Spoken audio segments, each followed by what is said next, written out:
আজকে আমি বানাচ্ছি চিড়ের পোলাও। তাতে লাগছে আলু, বিনস, গাজর, টমেটো, বাদাম, পেঁয়াজ, কাঁচা লঙ্কা। এবার বাদামটা ফ্রাই করব।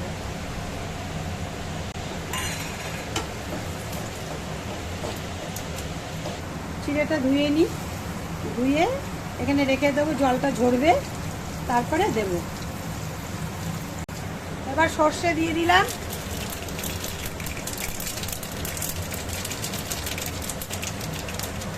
আর আলু ছেড়ে দিলাম, গাজর বিনস দিয়ে দিচ্ছি,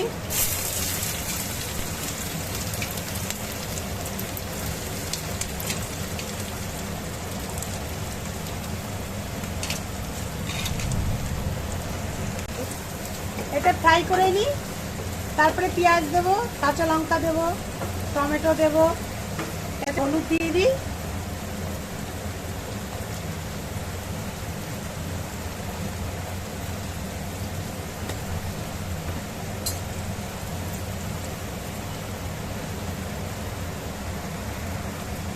এবার পেঁয়াজ কাঁচা লঙ্কাটা দিয়ে দিচ্ছি।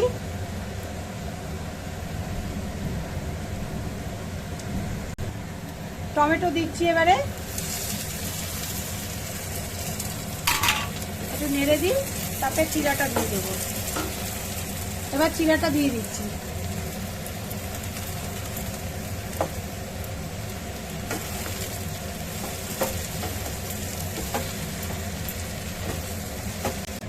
একটু নুন দেবো, একটু লঙ্কার গুঁড়ো দেবো, নুন দিয়ে একটু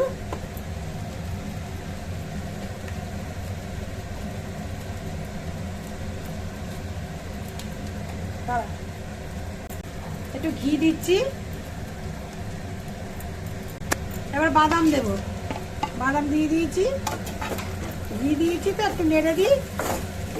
তারপরে ধনেপাতা আর লেবুর রস দেব। এবার ধনেপাতা দিচ্ছি,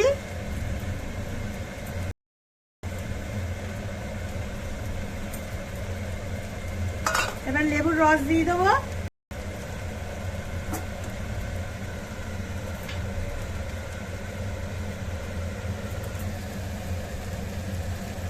হ্যাঁ, এবার চিড়ের পোলাও হয়ে গেছে। এবার নামিয়ে বাড়বো। এই হয়ে গেছে, আমার হয়ে গেছে চিড়ের পোলাও। এবার সাজিয়ে সাজিয়ে এবার খেয়ে নেব। চার সাথে চা করেছি, একটু ভুজিয়া দিয়ে দিয়েছি।